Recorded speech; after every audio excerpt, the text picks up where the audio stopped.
So it wasn't easy, but finally, after sitting down for hours, I compiled a list of all of Kamala Harris's lies told during the debate with Trump. Let's get into it. Lie number 1. Tax cuts to billionaires. So this is a lie that the left likes to push, but in actuality, Trump's tax cuts benefited everyone, but most notably, the middle class. People with an AGI of $15,000 to $50,000 enjoyed a tax cut between 16% and 26% in the first year alone. And the average tax cut for brackets starting at $1 million was less than 6%. Lie number 2. Trump has not proposed a 20% sales tax. Harris was likely referring to Trump's proposal to raise tariffs on imports. Lie number 3. Kamala claims that Trump left them the worst unemployment since the Great Depression. Now, I've already debunked this claim on my channel before, but I'll do it briefly here. During the COVID lockdowns, the unemployment rate rose to 14.8%, but by the time Trump left office, he slashed that by over half to 6.4%. Lie number 4. She claims that January 6th was the worst attack on democracy since the Civil War. I'm not even going to comment. Lie number 5. She attempts to tie Trump to Project 2025 over and over and over again, despite the fact that he's denounced it over and over and over again. Lie number 6. So the moderator claims that there is no state where it's legal to kill a baby after it's born. Well, there are currently 7 states that have no limit on abortions. Also, former Governor of Virginia Ralph Northam did state that he was not against a post-birth abortion given birth defects or non-viability. Would permit an abortion even as a woman is essentially dilating, ready to give birth, and she answered that it would permit an abortion at that stage of labor. And it's done in cases where there may be severe deformities, there may be a fetus that's non-viable. So in this particular example, if a mother is in labor, I can tell you exactly what would happen. The infant would be delivered. The infant would be kept comfortable. The infant would be resuscitated if that's what the mother and the family desired. Lie number 7. Kamala claims that there is a Trump abortion ban that makes no exception for rape or incest. This is absolutely false on 2 levels. 1, there is no Trump abortion ban, and 2, he believes in 3 exceptions: rape, incest, and life of the mother.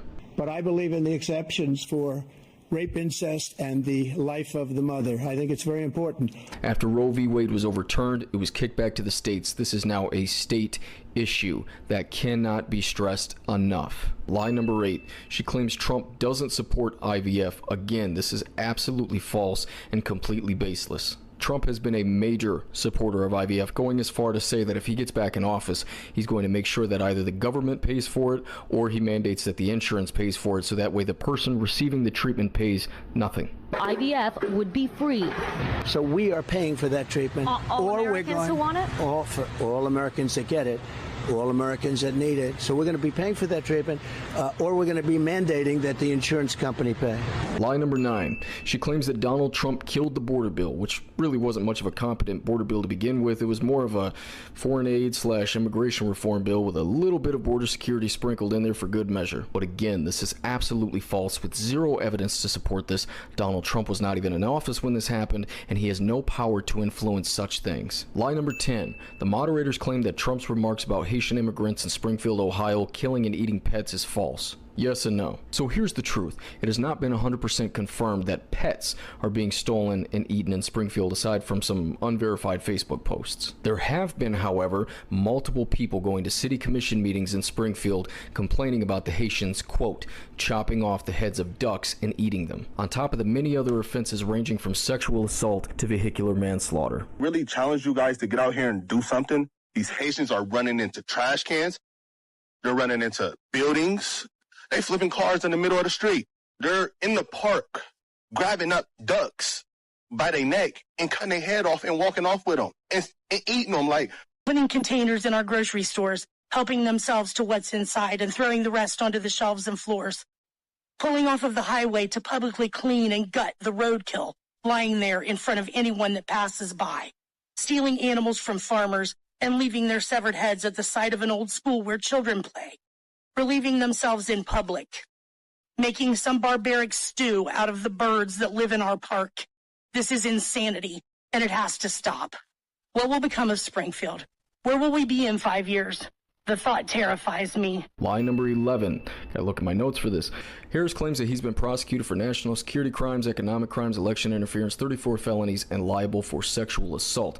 So, here's the truth with this. I've covered some of this, but honestly, I'm gonna have to go a lot more in-depth and make dedicated videos to these subjects because it's a huge can of worms. So, for right now, she just gets a big fat Pinocchio. Lie number 12. Harris claims that Donald Trump was not renting to black people in the 70s. So again, I've already covered and debunked this. Go look for the video called Epic Debunking. Needless to say, there is no actual proof that he nor his father ever discriminated. Lie number 13. Harris claims that Trump has disdain for the military. Now, there have been multiple reports of anecdotal hearsay regarding Trump making uncouth remarks about the military, but nothing ever concrete and proven. The only disrespectful remarks that Donald Trump has ever made about a military service member were about John McCain years ago, and that was wrong. Aside from that, Donald Trump has been extremely pro-military and has always treated them with the utmost care and respect, making them one of his top priorities during his administration. Lie number 14. Harris claims that she's made it clear she would not ban fracking. Again, no, she did not. She said in the 2020 VP debate that Biden would not ban fracking. That Joe Biden will not ban fracking.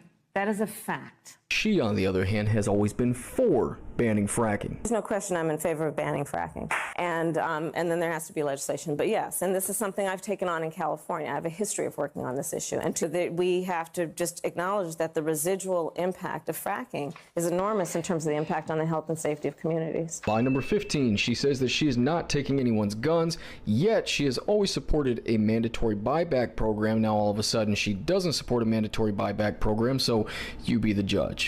And then this business about taking everyone's guns away. Tim Walz and I are both gun owners. We're not taking anybody's guns away, so stop with the continuous lying about this stuff. We need an assault weapons ban. We need an assault weapons ban. We need an assault weapons ban. I do believe that we need to do buyback. I'm prepared to take executive action and put in place a ban on the importation of assault weapons into our country. Well, there are approximately 5 million, to your point, Craig. We have to have a buyback program, and I support a mandatory buyback program. I support buybacks. How mandatory is your gun buyback program? It's mandatory. And together, when we win in November, we are an assault weapons ban. Lie number 16. The moderators try and paint the events of January 6th as though Donald Trump only told his supporters to march down to the Capitol and nothing else, and then after shit hit the fan hours later, jumped on Twitter and told them to be peaceful and go home. And this is not entirely accurate. What Trump actually said to that crowd before the events ensued was that, "I know you will soon be marching over to the Capitol to peacefully and patriotically make your voices heard." I know that everyone here will soon be marching over to the Capitol building to peacefully and patriotically make your voices heard. And then he followed up hours later on Twitter telling his supporters to go home and that we are the party of law and order. But you have to go home now. We have to have peace. We have to have law and order. We have to respect our great people in law and order. We don't want anybody hurt. It's a very tough period of time. And also, Donald Trump was right when he said Nancy Pelosi admitted fault for not accepting Donald Trump's offer to send in the National Guard. Responsibility, Terry. We did not have any accountability for what was going on there, and we should have. Should we call the Capitol Police? I mean, the National Guard? Why weren't the National Guard there to begin with? They thought that they had sufficient resources. There's not a question of how they had. They don't know. They clearly didn't know, and I take responsibility for not having them just prepare for more. Lie number 17. Harris says that Donald Trump incited a violent mob. Again, just covered it. Not true. Lie number 18. Harris claims that officers died in the line of duty on January 6th. This is false. Lie number 19. Harris alludes that Trump was charged with an insurrection.